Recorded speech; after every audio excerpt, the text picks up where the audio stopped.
నమస్తే K24 news.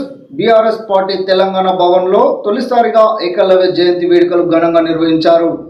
Telangana ఆదివాసీ ఎరకల సంఘం రాష్ట్ర వర్కింగ్ ప్రెసిడెంట్ కోనేటి నరసింహ ఆధ్వర్యంలో జరిగిన ఈ కార్యక్రమంలో బీఆర్ఎస్ నాయకులు, ఎరకల సంఘం ప్రతినిధులు పెద్ద సంఖ్యలో పాల్గొన్నారు. ఈ సందర్భంగా కోనేటి నరసింహం మాట్లాడుతూ ప్రభుత్వ ఏకలవ్య విగ్రహాన్ని ట్యాంక్ బండ్ పై ఏర్పాటు చేసి ఏకలవ్య జయంతిని ప్రతి సంవత్సరం అధికారికంగా నిర్వహించాలని కోరారు. ఈ కార్యక్రమంలో ఎమ్మెల్యే గాదరి కిషోర్, బల్క సుమన్, జగదీష్ రెడ్డితో పాటు పలువురు బీఆర్ఎస్ నాయకులు, ఎరకల సంఘం నాయకులు పాల్గొన్నారు. రాష్ట్ర ముఖ్యమంత్రి వర్యులు రేవంత్ రెడ్డి గారు చివేముల డిక్లరేషన్లో భాగంగా 500 కోట్లు ఏకలవ్య కార్పొరేషన్ ఏర్పాటు చేసి ప్రకటిస్తామని చెప్పిండు. ఇప్పటి వరకు 3 సంవత్సరాలు అయినా కానీ ఏకలవ్య కార్పొరేషన్ ఏర్పాటు చేయలేదు, కనీసం జీవో కూడా విడుదల చేయలేదు. దీనికి పాలకులు ఎరకల ప్రజలంతా చాలా చిన్న చూపు అని చెప్పేసి అర్థమవుతుంది. తక్షణమే ఏకలవ్య కార్పొరేషన్ ఏర్పాటు చేసి దానికి ఒక కమిటీ డైరెక్టర్లను నిర్మించాలని చెప్పేసి ప్రభుత్వం డిమాండ్ చేస్తున్నాము. ఈరోజు తొలి ఏకాదశి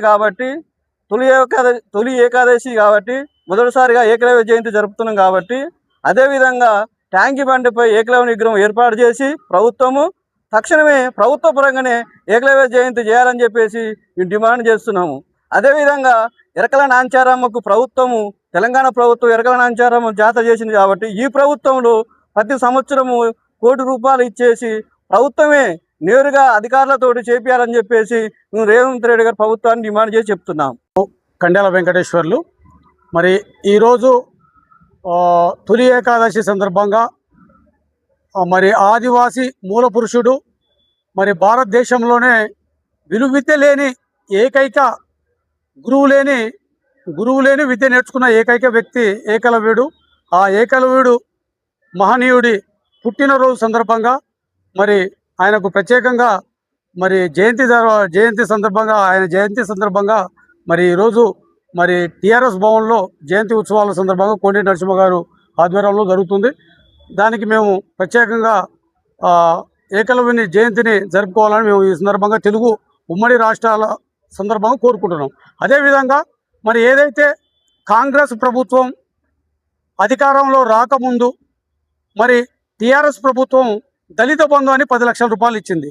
టీఆర్ఎస్ ప్రభుత్వాన్ని మభ్యపెట్టి మరి ఓట్లు వేయించుకోవడానికి మరి ఆదివాసీ గిరిజనుల్ని, ముఖ్యంగా ఎరుకల గిరిజనుల్ని, ఎరుకల సోదరుల్ని, ఎరుకల సంఘాలని కూగబెట్టి మాట్లాడిన మరి కాంగ్రెస్ ప్రభుత్వం మరి చేవెళ్ళ డిక్లరేషన్లో, మరి చేవెళ్ళ బహిరంగ సభలో మరి వాళ్ళ పార్టీ జాతీయ అధ్యక్షులు మల్లికార్జున ఖర్గే గారిని పిలిపించుకొని ఆ చేవెళ్ళ మహాసభలో మరి ఆదివాసీ గిరిజనులకు మరి తర్వాత దళితులకు 12 అంశాలని జోడించి మరి అంబేద్కర్ అభయస్థాన్ని పెట్టడం జరిగింది. మరి ఆ మహనీయుని పేరు పెట్టి అంబేద్కర్ అభయస్థాన్ని మరి కించపరిచే విధంగా ఈరోజు 3 సంవత్సరాలు గద్దెనెక్కి తొలి ఏకాదశి ఏకలవ్య జయంతి మన తెలంగాణ భవనం జరుపుకోవడం మా అదృష్టం. ఎందుకంటే ఫస్ట్ కేసీఆర్ సార్, కేటీఆర్ సార్కు కృతజ్ఞతలు చెప్తున్నాం. ఇంతవరకు కూడా మన ఇప్పుడు అన్నగారు ఇక్కడ కూడా మన జయంతి ఓన్లీ మన సంఘాలల్లో, కులాలలోనే చేస్తున్నాం తప్ప మన ఎటువంటి మన ఆఫీసులల్లో ప్రభుత్వము కూడా ఎప్పుడు గుర్తించలేదు. కాబట్టి ఇక్కడ వేసుకుందామని చెప్పి అన్నయ్య ఇంత కష్టపడి ఈ ప్రోగ్రాం చేసినందుకు అన్నకు కృతజ్ఞతలు. మన కాంగ్రెస్ అనేది ఏంటంటే ఉట్టి మాటలు, నీళ్ళ మూటలు ఉంటాయి. కాంగ్రెస్ ఏంటంటే ఇప్పుడు వాళ్ళు ఫస్ట్ ఎలక్షన్ల అప్పుడు ఎరకలోళ్ళు ఎక్కడ, ఎస్సీలు ఎక్కడ, బీసీలు ఎక్కడ అనే రేవంత్ రెడ్డి ఇప్పుడు గద్దెకి కూర్చున్నాక ఒక్క ఎరకలోళ్ళ ముచ్చట్లేదు, ఎస్సీల ముచ్చట్లేదు, బీసీల ముచ్చట్లేదు. కొంచెమన్నా ఆలోచన ఉండాలి. మనం ఓట్లు వేయించుకున్నప్పుడు పదవులు అనేవి ఇవాళ ఉంటాయి, రేపు పోతాయి, కానీ ఇచ్చిన హామీలు నెరవేర్చారని చెప్పి ఉండాలి. ఇప్పుడు ఎరకలోళ్ళని ఉంటే కనీసం వాళ్ళకు ఒక పదవి లేదు, జాబు లేవు. అనుడి వరకు ఉంది రిజర్వేషన్, కానీ రిజర్వేషన్ లేదు, ఏది లేదు. మనకు తక్కువ కులం అంటే వాళ్ళు తక్కువ చూపు చూస్తారు. కానీ బిడ్డ మీరు ఓట్లు వేసినప్పుడు ఏం మాట్లాడిరు? ఓట్లు వేసి ఇప్పుడు గద్దె కూర్చున్నాక ఏం మాట్లాడుతున్నావు రేవంత్ రెడ్డి? ఎస్టీలు అంటే గింత చిన్న సూప. నువ్వు కూడా గవర్నమెంట్ ప్రకారం కూడా మన ఇప్పుడు ఏకలవ్య జయంతి కూడా ఎక్కడ కూడా చేస్తలేరు. కాబట్టి నువ్వు ఓట్లే అప్పుడు ఎరకలోళ్ళు ఓట్లు వేయాలి, ఎస్సీలు ఓట్లు వేయాలి, బీసీలు వేయాలని అప్పుడు ఎట్లా మాట్లాడినావో ఇప్పుడు కూడా ఏకలవ్య జయంతి కూడా మీరు చెయ్యాలి. గవర్నమెంట్ ప్రకారం ప్రతి సంవత్సరం కూడా గవర్నమెంట్ ఆఫీసులలో కావచ్చు, ఇప్పుడు రేవంత్ రెడ్డి కావచ్చు. రేవంత్ రెడ్డి బుద్ధి లేదు, కనీసం అంబేద్కర్ జయంతి పూలమాల కూడా ఎత్తలేడు బుద్ధి లేనోడు. కనీసం ఓట్లు వేయించుకునే పాపాను పోయినోడు అంబేద్కర్ పూలన్న గంత. ఇప్పుడు మన కేసీఆర్ సారు ఎంత పెద్ద విగ్రహాన్ని కట్టి మనకి ఇంత చేసిన మన ఇప్పుడు రేవంత్ రెడ్డి ఇప్పుడు కనీసం పూలమాల కూడా వేస్తలేడు. ఒక్కసారి జయ అంబేద్కర్ అని కూడా అంటలేడు. జేఏకలేవు అని కూడా అంటలేడు. మరి ఓట్లేమని ఎట్లా చెప్తాడు? మరి ఎస్సీలకు ఎస్టీలకు కావచ్చు ఎవరికైనా మరి రేపు మళ్ళీ ఓట్లేమని ఏ రకంగా వస్తాడో రేవంత్ రెడ్డి.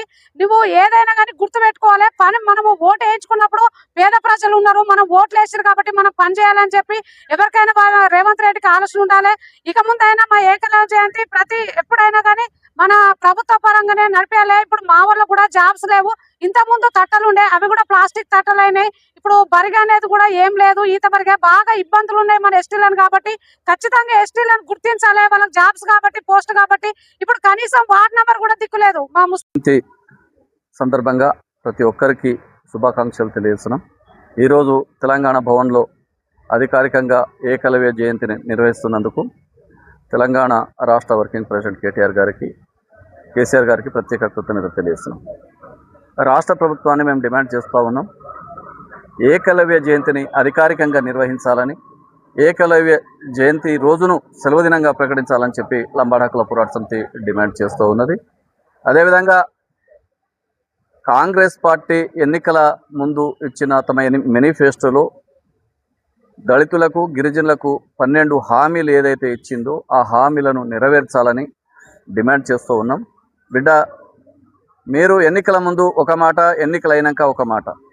మీ మాటలు నమ్మరని చెప్పి ప్రజలు మీ పార్టీ జాతీయ అధ్యక్షుడు మల్లికార్జున్ ఖార్గే గారిని పిలిపించి అక్కడ హామీలు ఇప్పించడం జరిగింది. కానీ 30 నెలలు అవుతుంది, ఇప్పటి వరకు ఒక్క హామీ కూడా నెరవేర్చలేదు. మీరు ఇస్తామన్న 3 కార్పొరేషన్లు ఏమైనవి? సేవలాల్ కార్పొరేషన్ ఏమైంది? కొమరం భీం కార్పొరేషన్ ఏమైంది? ఏకలవ్య కార్పొరేషన్ ఏమైంది? ఒక్కొక్క కార్పొరేషన్లకు సంవత్సరానికి 500 కోట్ల రూపాయలు ఇస్తామని చెప్పారు. ఎక్కడ పోయింది మీ హామీ? అదేవిధంగా 5 ఐటీడీఏలు ఇస్తామని చెప్పారు. ఏమైనా మీ మాటలు అన్నీ ఉట్టి మాటలు తప్ప మీరు ఏది ఒక్క హామీ కూడా నెరవేర్చలేదు. కాబట్టి మిమ్మలను గిరిజనులు ఓట్లేసి గెలిపిస్తేనే మీరు ముఖ్యమంత్రి అయ్యారు. దాదాపుగా ఒక 45 నుండి 50 నియోజకవర్గాల్లో గిరిజనులు ఓట్లేస్తేనే ఈరోజు మీ ఎమ్మెల్యేలు అయ్యారు. నీకు గిటంగా నీ నియోజకవర్గంలో అక్కడ గిరిజనులు ఓట్లేస్తేనే నువ్వు ఎమ్మెల్యే అయినావు. కాబట్టి మా హామీలనన్నీ, ఇచ్చిన హామీలన్నీ పక్కన పెట్టేసి ఎస్టీ సప్లాన్ నిధులనన్నీ పక్కదారి పట్టించి ఒక్క రూపాయి కూడా ఇప్పటి వరకు సబ్సిడీలు ఒక్క రూపాయి కూడా విడుదల చేయకుండా, ఒక నిరుద్యోగుని గిటగా ఒక యూనిట్ కూడా ఇవ్వకుండా ఈరోజు రాష్ట్ర ప్రభుత్వం కాలయాపన చేస్తూ ఉన్నది. 3 సంవత్సరాలు దాటిపోయి ఇంకెప్పుడు ఇస్తావు? గిరిజనులకి ఇస్తా అని ఒక్కటి కూడా నెరవేర్చలేదు. కాబట్టి ఈ రేవంత్ రెడ్డి ఫెయిల్ అయిపోయిండు. కాబట్టి మీరు ఈ పదవిలో కొనసాగే హక్కు లేదు. మీకు గిరిజనులు ఓటేస్తే మా సామాజిక వర్గానికి సంబంధించిన ఏకలవ్యునికి సంబంధించిన జయంతిని అధికారికంగా నిర్వహించకపోవడం, కనీసం కాంగ్రెస్ పార్టీ గుర్తించకపోవడం ఇంకు సిగ్గుచేటు. కాబట్టి తక్షణమే రాష్ట్ర ప్రభుత్వం ఏకలవ్యుని జయంతిని అధికారికంగా నిర్వహించి సెలవు దినంగా ప్రకటించాలని చెప్పి మేము డిమాండ్ చేస్తూ ఉన్నాం. జై ఏకలవ్య, జై ఏకలవ్య, జై ఎరకల, జై లంబాడ, జై ఆదివాసీ.